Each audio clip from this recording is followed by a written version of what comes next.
What's happening, everybody? Welcome to another episode here of the Side Guys Football Forum. I'm one of your co-hosts from the side, joined as always by my good friend, my good buddy, the other half of the Side Guys, Mr. Tad the Side. And Tad, as we're recording, the Combine is going on. I think we're here in day 3. Have you got a chance to watch any of the Combine yet? I have it all DVR'd, so I haven't got a chance to watch it yet because obviously Thursday, Friday, I'm at work, so I can't, take some time off to watch the Combine as I'm working there. But yeah, definitely it's going to be on my to-do list to watch this weekend, maybe a little bit in the early next week. But yeah, have you caught any of it yet? So I've seen the highlights from defensive linemen and linebackers so far. I have not seen a lot with defensive backs. Currently, as we were recording, it's on TV. So viewers, if you're watching on YouTube, if you see me doing this, that's exactly what's happening there. I'm just like, oh, who's throwing? And chances are it's Max Duggan. So go Frogs. I haven't yet, but we're going to have all the analysis breakdown. Like you said, you're recording it. I'm going to go back and look at it. Probably starting tomorrow, to be totally honest. But yeah. It'll be, speaking of which, Max Duggan just nailed a throw. Let's go. So, yes, we will have all the winners and losers of the Combine coming up very soon. Max Duggan, winner, lock it in. I promise I won't do this throughout the draft season. Oh, that is a promise. I think it's definitely 100% going to. Yeah. Well, the Bears come on the clock at number 1, or whichever team is at number 1, you're going to be like, what? Max Duggan, not number 1? Yeah, of course. Yeah, that's you to a T. Still mad he didn't win the Heisman. But yeah, so definitely we're going to get into all that Combine analysis, just like Tad said, as soon as we get closer to after the Combine is over.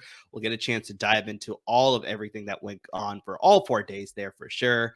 But yeah, in today's episode, we're going to go over some small school prospects. So obviously, lots of the bigger schools like your Ohio States, your Clemsons, your Alabamas, your defending champion Georgia Bulldogs, they obviously get all the attention. But there's a lot of prospects that come out of these smaller schools that, definitely need to be aware of and could be serious contributors to whichever team they get drafted to. So me and Tad definitely wanted to highlight that for sure. But before we do that, we definitely need to highlight our great sponsors at BetOnline because they remain your number one source for all your sports betting needs all season long. You'll always find the latest odds, team matchup info, player news, and game trends at BetOnline. And as your continued source for all sports wagering information, BetOnline features live betting, free contests, and giveaways all season long.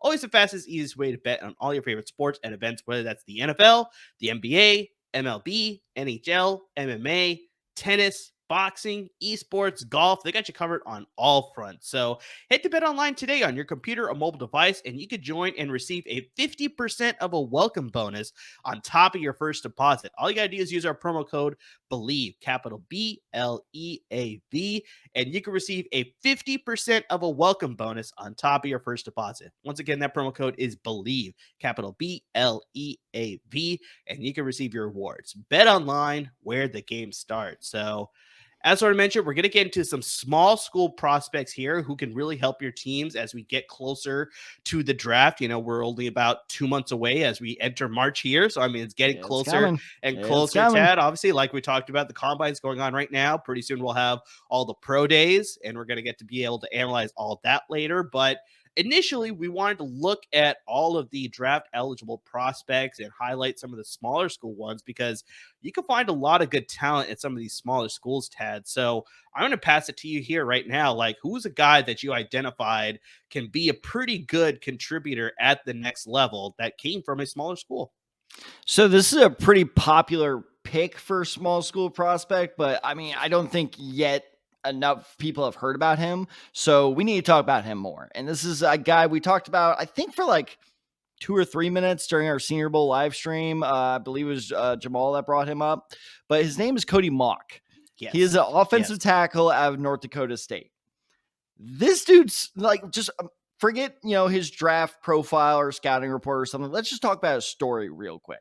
So first off, he looks like a hockey player because he's like, he has this like long I do remember that hair. we identified it during the Senior Bowl specifically because I was like, I love this guy's picture. It is fantastic. Yeah. No, it was funny because I was like, I don't remember this guy. And I pulled up his picture while I was doing research for this episode. I saw he has 2 front missing teeth, which I'll touch on. And I was just like, oh yeah, that guy. Because I specifically remember that was the guy we talked about. So yeah, so he has this long flowing hair, 2, front missing teeth. And I was just like, okay, first off, I love this guy. Like, he already looks like a great lineman. And so the way he lost his teeth is he got them knocked out in a junior high basketball game and just never decided to get them replaced, which is awesome. Like, I love that. So he grew up in Idaho, which is perfect for his, physicality as well. He was a 0-star prospect, and here's why: is because he never actually in high school he never actually played on I'm about to piss some people off here. He never really played real football. He played 9-on-9 football throughout high school, so that's why he was never really a big time prospect. But he went to North Dakota State, decided to walk on as tight end, so he was 240 his first year at North Dakota State.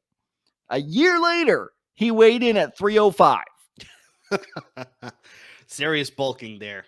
I would love to know how he did that. So he puts on all this weight, becomes a full-time starter offensive tackle his junior year. His entire college career, he played 836 pass snaps, meaning like pass protection snaps. He only allowed 2 sacks. 2 sacks. You know what? In fact, we're going to do math on a podcast. That's going to be great. How about that? So this is a guy who is immediately ready to step up as just a motivated player. That is 0.002. So I think that's 0.2% of the snaps, if I'm doing my math right, which is a big if. He allowed a sack during his college career. I don't know if I'm doing that right. Ms. Dinka, if you're listening to this, please let me know. That's the math teacher across the hall for me. So all this to say that, like, this guy clearly will just do whatever it takes to succeed. And now let's get into the scouting report. His lateral quickness is great. I love his footwork. He's just an instinctual, and I'm going to use that word a lot today, but he's just an instinctual player that you can just tell is good. Now, on the downside of things, not the strongest guy. Has a little bit of short arms. I'm not going to say T-Rex arms, but shorter arms than other offensive linemen. So he's pretty susceptible to the bull rush. So I do wonder if a kick to guard maybe where his future is in the NFL. But either way, if this dude just can like bulk up and like really just strengthen up, he would be honestly borderline first rounder, in my opinion. So I really, really like this guy. There's a reason he's at the top of everybody's list for small school prospects. I honestly, like, if he does go late first round, we brought this up, I don't remember if it was last episode or a couple episodes ago. If he is the Cole Strange of this year's draft, where it's a small school O lineman being drafted late first round, would not surprise me in the least. I really like this guy.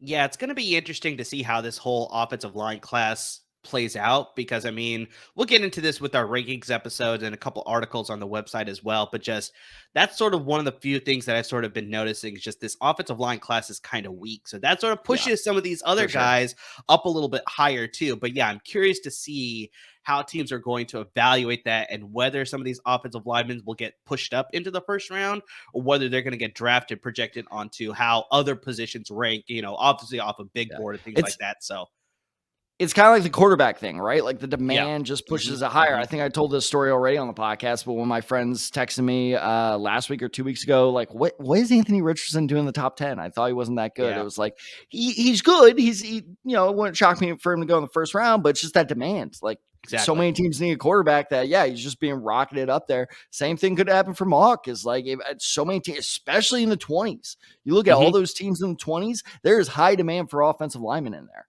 Yeah, most of those teams at the back half of the first round, like actually probably say back quarter of the first round, they have most of their prime position set, like quarterback, running back, receiver. Like, they're pretty good on those fronts.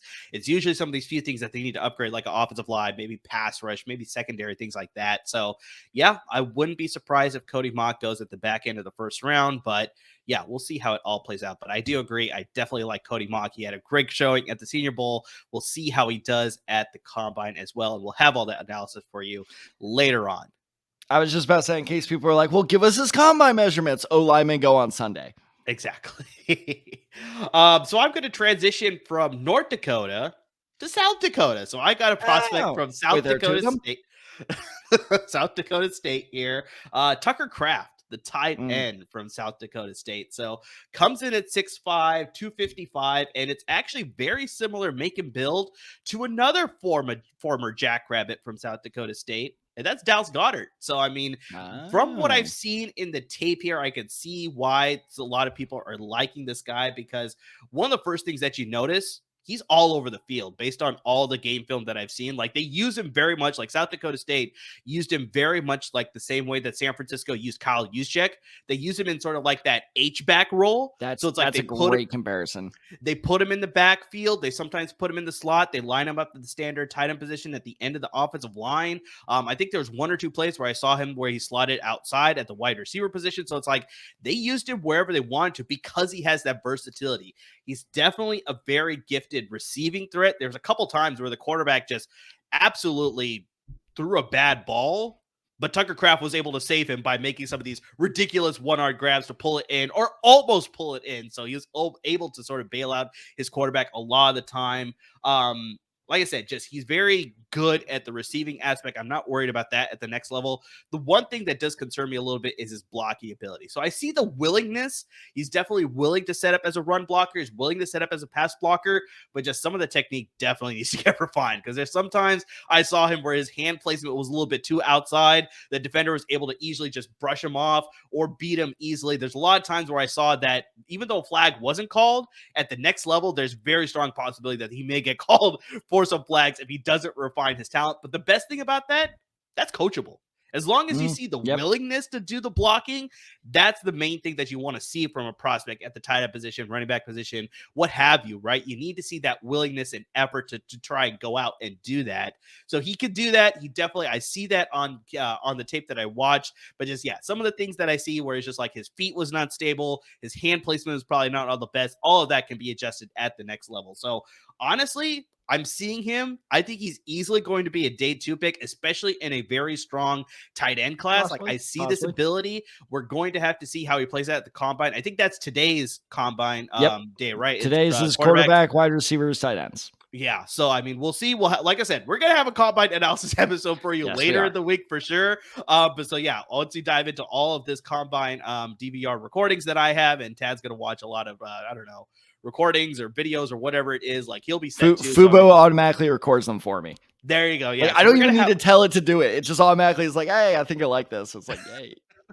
Perfect. So we'll have all the analysis for you after the combine with measurement results and how they did in the drills and all that stuff, right? But if he has an impressive showing, I think that's the thing that's going to affect how high he gets drafted on day 2. Like, is he going to be in the middle of the second round, possibly early second round, or is he going to fall all the way into third round possibility? But what I've seen on tape, I really like Tucker Kraft, and in a very loaded tight end class, like I said, I think he could separate himself to be possibly the 5th tight end taken off the board.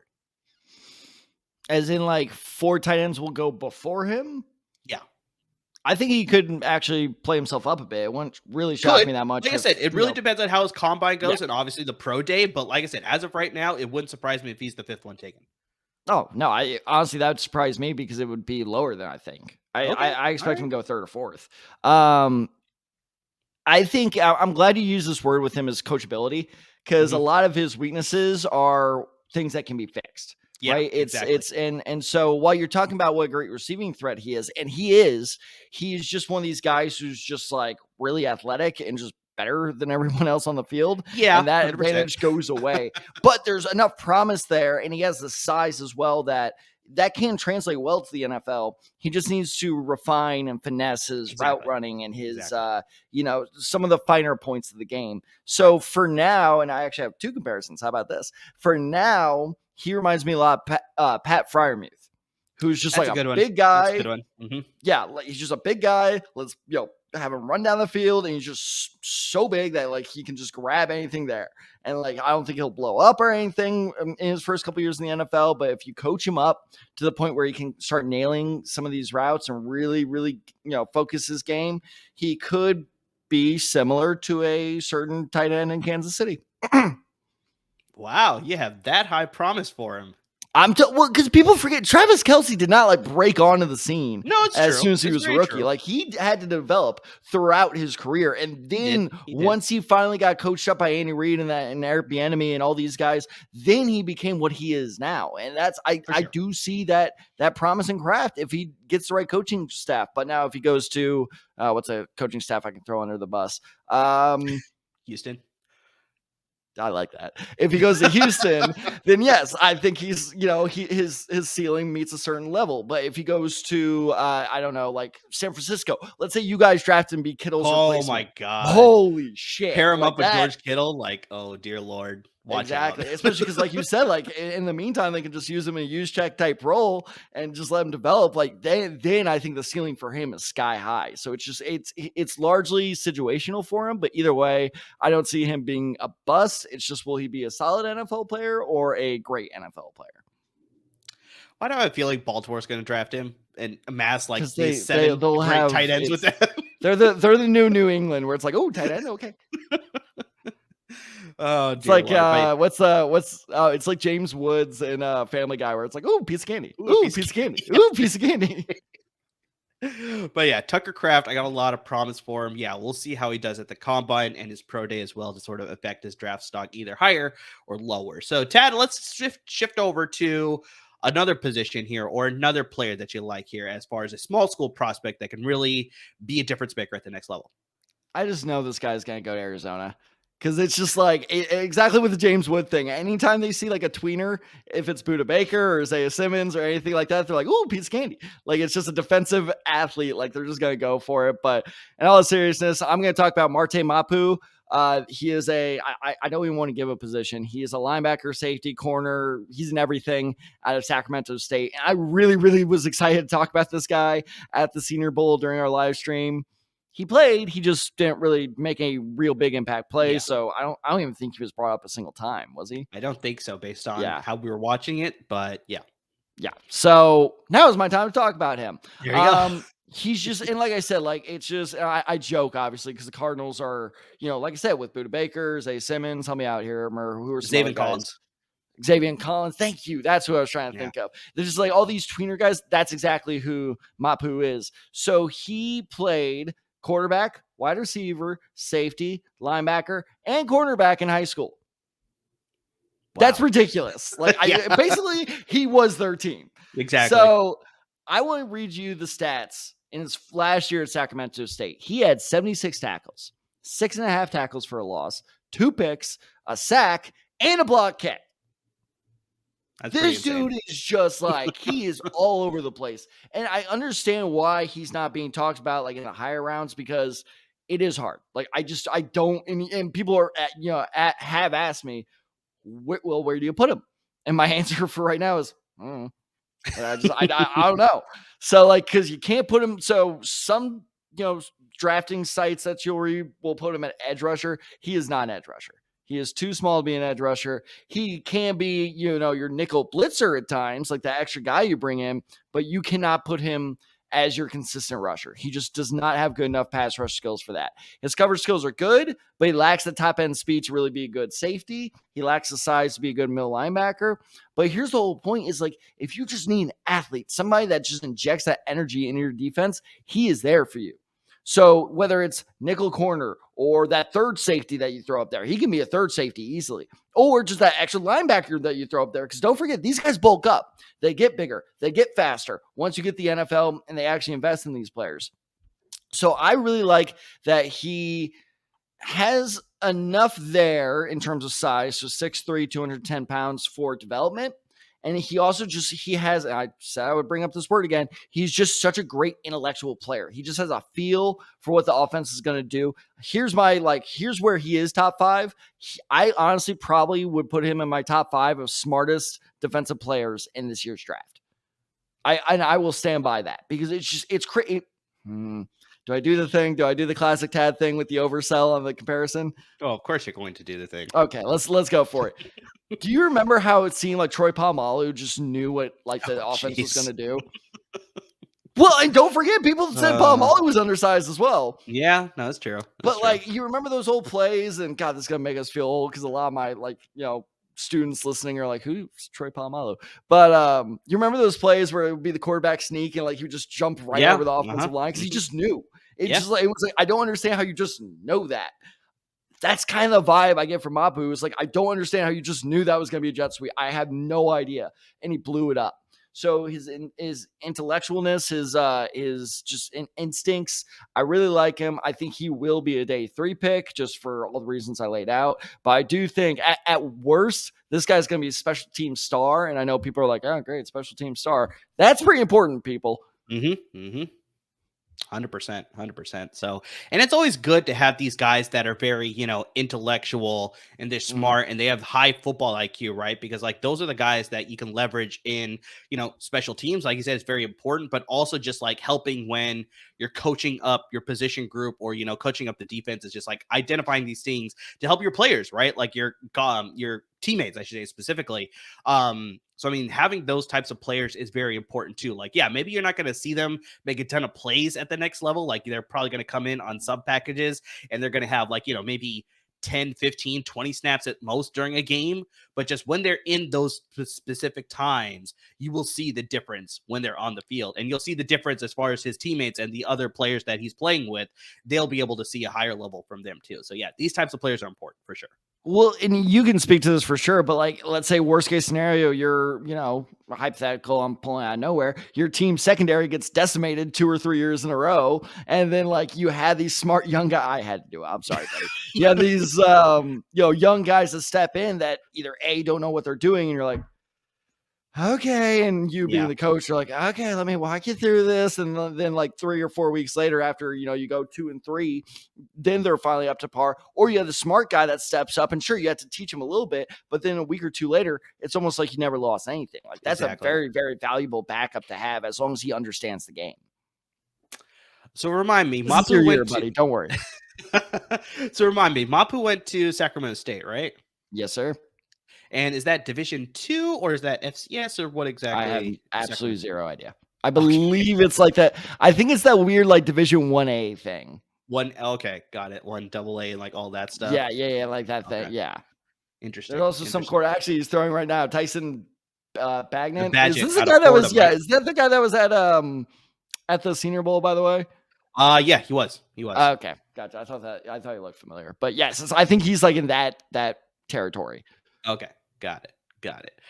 So we're going to shift over to my player here. And the reason that I sort of asked that was because my player is actually from Division 2. Like this is actually a small school guy to the letter for sure. That's Caleb Murray out of Ferris State. So Tad, I'm going to give you.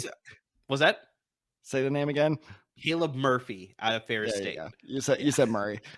Tad, I'm going to give you some numbers here, and you're just going to be amazed at the numbers that he sort of put up here. So in 2 years at Ferris State, 156 tackles, 40 sacks, 60 and a half tackles for loss, and six forced fumbles in 29 games at Ferris State. Time out. Let me make sure, because my ear infection is still a little here. So let me make sure I heard that right. Did you just say 60 and a half? 60? 6.5 tackles for loss. The shit. And like I said, the 40 sacks too. Like I don't know whether the sacks correlate with the tackles for loss. Like that's like a tackles for loss is only if it's a running back or receiver. Okay, so that's specifically different. So that's like I said, insanity, right? So he set an NCAA record, not just Division 2, NCAA record for the most sacks in a single season with 25 and a half. He broke Terrell Suggs' record from Arizona State. He had 24 sacks. He won the Ted Hendricks Award. Tad, I don't know if you're familiar with the Ted Hendricks Award. I am not. But it is the award given to the nation's best defensive end. So this is across all divisions. So not only was Caleb Murphy the first player to win it from Ferris State, he is the first non-FBS player to win the award. Wow. And this is an impressive award because former winners include Terrell Suggs, already mentioned, last year's number 2 overall pick, Aiden Hutchinson, has won this award. Chase Young, the former number 2 overall pick, has won this award. And your TCU guy, Jerry Hughes, won this award. So no, actually, no. I take away those horns. He was not good for Indianapolis. He got good when we traded when him he went to to Bills. Buffalo. Yeah, exactly. Fuck Jerry Hughes. But yeah, so this is how impressive this guy is. Season 1, he was a finalist for the Harlan Hill Award, which is Division II's equivalent of the Heisman Trophy Award. So, I mean, this guy had just had an amazing season last season. And obviously the previous year at Ferris State obviously was not too bad either. So he's got a great blend of size and speed. He can easily defeat his matchup on the offensive line, easily can maneuver sideline to sideline. So that's how he's able to get these tackles for loss and wrap up the ball carrier to limit any sort of potential longer gains. I mean, he just plays with a nonstop motor that's just like, as soon as he's on the field, like he is going everywhere and anywhere to take down the ball carrier, whether it's a runner, whether it's a passer, whether it's the quarterback. It really doesn't matter with Murphy. He is going to find a way to get involved in the play. Some of that obviously can be effective with his aggressiveness then. So when he gets to the next level, lots of offenses can probably take advantage of that aggressiveness, but that can easily be coached up a little bit there. So I'm not too worried about that, but just having that nonstop motor and willing to sort of be active on every single play, like that's something that I really like in defensive players, especially like these defensive end / hybrid edge rushers, right? Here's the big problem though, and it's usually a standard problem with these smaller school prospects. He put up these gaudy numbers, right? Like I just listed out all these amazing numbers that he put up in his 2 seasons at Ferris State. It's like when you play Madden on All Rookie. Exactly. 100%. So here's the big thing though. He did it at the Division II level. So it's just, here's the big knock, right? That we always hear this about small schools prospects. Can he do it at the next level? And I mean, it's just like, you look at his size, he's only 6'3", 245. So, I mean, he's definitely going to have to bulk up. So he's a little bit smaller than some of the competition that he's going to face at the NFL level. But I'm going to throw out a name for you here, Tad. Matthew Judon. He also played at Division II. And quick pop quiz. Do you know where he went to school? Sacramento State. Which, by the way, I only said that because while you were talking, I looked it up. I was correct there. Sacramento State is Division 1A, so they are one level above your guy. No, on a serious note, oh man, I'm blanking on who in on Indianapolis played here, but Valdosta State, is that how you say it? Valdosta State? It is not Valdosta State. Yeah, it is a state school. It is Grand Valley State. And secondary question, do you know what their mascot is? The Mountaineers. Think basketball, think LeBron. Cavaliers. Oh, I meant Lakers. Kurt LeBron. Yeah, Lakers. The Grand Valley State Lakers. That is exactly what. So that's a good litmus test, by the way. Is like, what team do you associate LeBron with? I probably should have said Heat, but there you go. Yeah, but it sort of speaks to the fact that it's like Matthew Judon came out from college from Grand Valley State, also Division II. He was drafted by the Patriots. I mean, he had a pretty good career. He also went to was he drafted by Baltimore? And he went to New England, or was he drafted by New England and he went to Baltimore? No. He was he played for Baltimore, then went to New England. I just don't know if Baltimore drafted him. I'm on it. I'm pretty sure Baltimore drafted him then, I think so. But regardless, so it's like he went to 2 teams that played a really good defense, right? So they were able to coach him up, and he was able to leverage the skills that he had in Division II, right? And he's able to become a very effective pass rusher. Now, the one thing that I already said is that Matthew Judon has about 40 pounds on Caleb Murphy. So definitely we need to see Caleb Murphy hit the weight room, bulk up a little bit, pull a Cody Mauch, and, totally just bulk up a little bit, right? So yeah, just hit it. Hey, they're both in the combine. Just hit him up. See what the hell happened there. Exactly. So, I mean, it's like, it's definitely going to happen because obviously you're going to hit the weight room. You're going to train with a bunch of guys that's like, hey, you need to train this way if you want to get after the offensive lineman. So I think that's definitely going to happen. But the other thing that definitely needs to happen with Caleb Murphy specifically is that because he was sort of like a man amongst boys in the Division II level and getting these gaudy numbers, he also didn't have to develop much as a pass rusher. So he was pretty much being able to effectively get after the quarterback with just a bull rush and using his strength on these opposing offensive linemen. So at the next level, he's going to have to be able to maximize that bull rush, but then also develop like a spin move, a counter move, a jab move. Like, I mean, he needs some more tricks in his arsenal, his repertoire, whatever you want to sort of lay out there. But just like he needs more ways to get after the quarterback besides relying just on his strength, because there's going to be a lot of offensive linemen. If he comes up against a Quentin Nelson, if he comes up against a Trent Williams, if he comes up against a Tristan Wirfs, he's going to get stonewalled. So he needs some counter moves. He needs to be more intellectual with his pass rushing as opposed to relying on just brute strength. But honestly, everything that I see from him, there's not a lot of tape on him, unfortunately. Tad, I was asking you, I was like, you should watch some tape on this guy. And you're like, where can I find tape on this guy? And I was your guess is as good as mine because I can't really find tape on him. But there is some tape out there. From what I've seen, he can be a difference maker. Like I said, he could follow in the same footsteps as Matthew Judon. I think most likely very similar to Mapu as well. I think he's going to go on day 3. It really just depends on how he plays. He was invited to the combine, so I mean, we'll see how his numbers reflect there and how he's able to do his position drills, but that's definitely going to affect how he sort of is evaluated as far as where he's going to get drafted on day 3. Because for sure, I think he's going to get drafted. He's not going to go undrafted. I think some team is going to take a chance on him to see that potential that they see there. But just, yeah, how high on day 3, that's going to be interesting to see. But just Caleb Murphy, dear Lord, I was just looking at it and I looked at the numbers. I was like, I have to talk about this guy. Yeah. So first things first, Matthew Judon was drafted by Baltimore, 5th round, 2016. There you go. So that's very much possibly I can see Caleb Murphy being drafted in the 5th round too then. That would surprise me if he went early, but I think he's a lot for 6 or 7. It would, like you said, it would shock me if he went undrafted. Yeah. First off, God damn you.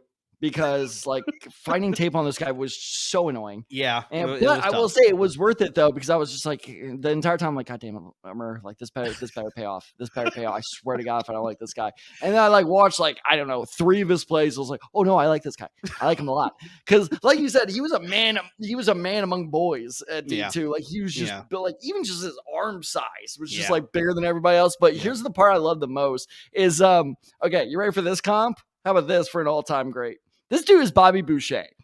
Oh, like I can see that. I can see that. He would just go and absolutely jack up these quarterbacks. Like like I saw one poor little, I don't know what team it was, but there was like this little tiny quarterback that wore number 12, and he just got tossed like 5 yards. Once he got there, I was like, you poor bastard. I was like, God, that you just don't stand a chance there.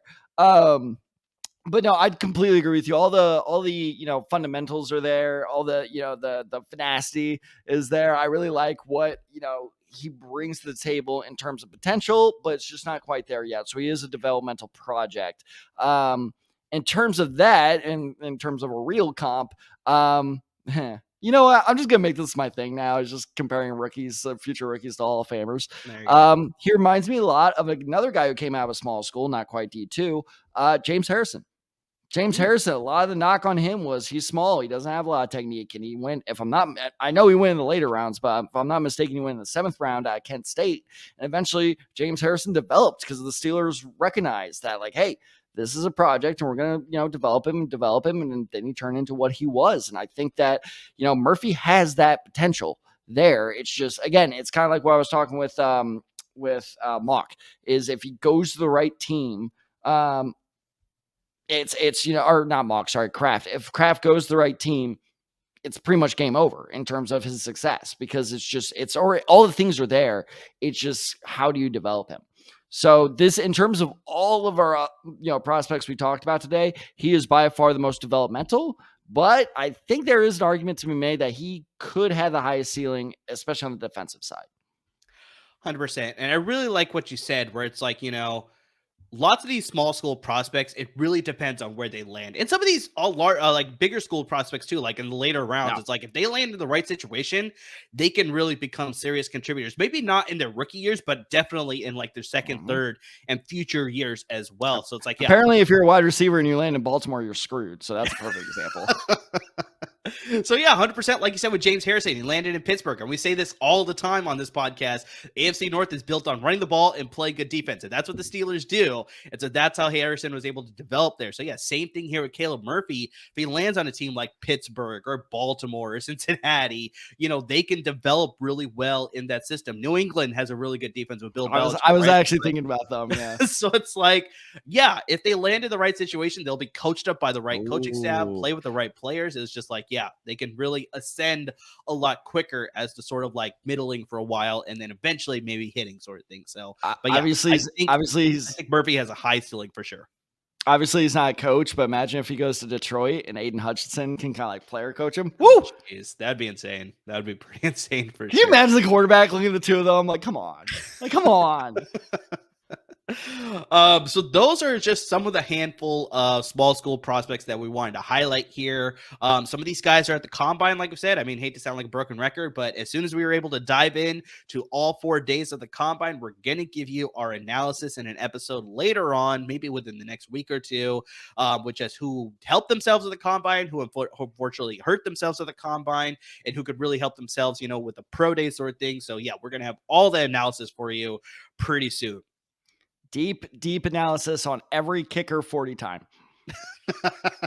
It's key. That kick gets blocked. I want you to know. Honestly, I want to know if you can run that man down.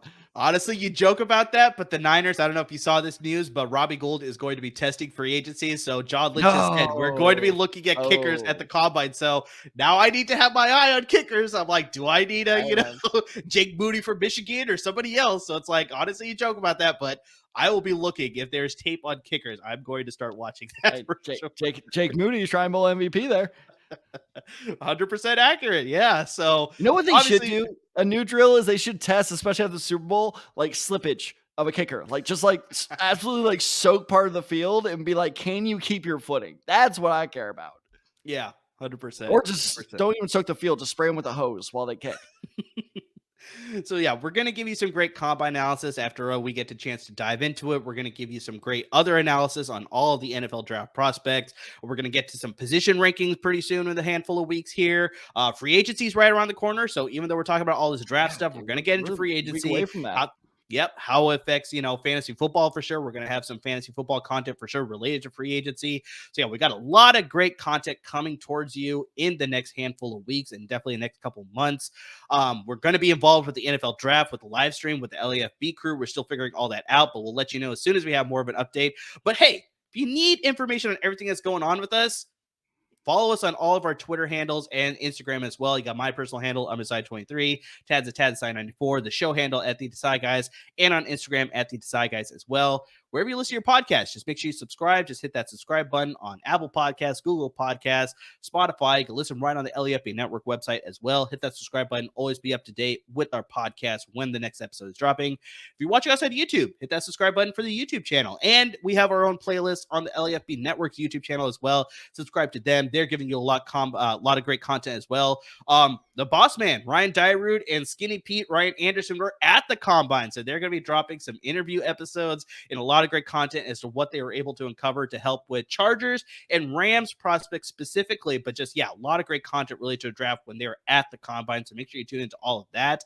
But guys, I mean, seriously, if you're interacting with us on social media, if you're watching videos, if you're listening, I mean, there's anything and everything that you're doing to support me and Tad, we really just can't thank you enough. And like Amir said, we have a lot of great content coming out. He just sent me a couple graphics that we're going to be pushing out on socials. So be sure to check out, all our social media accounts for that stuff. That's really exciting. We made this announcement a couple weeks ago, but we're going to try to be like, kind of the live breaking news guys. And luckily, free agency is going down while I'm on my spring break. So I will hopefully be available to actually go live because, a certain news story broke this last week. And I was like, I really wish I wasn't at school right now. I would love to talk about this. I briefly debated going live in the middle of class, but I don't think that would have ended well for anybody involved. So we have a lot of good content coming up, not just with, free agency or draft. We just have more fun segments coming out. We're discussing the possibility of bringing some people on. So be sure to keep checking in. Hit those alerts. Make sure that when our episodes drop, way too many people that listen to us go, when's your next episode dropping? And I'm like, it dropped yesterday. Come on. Exactly. So hit those notifications, make sure you get those push alerts. And, as we head into the spring, I could not be more excited for the future. So thank you for listening. Thank you for watching. And please, everyone, stay safe.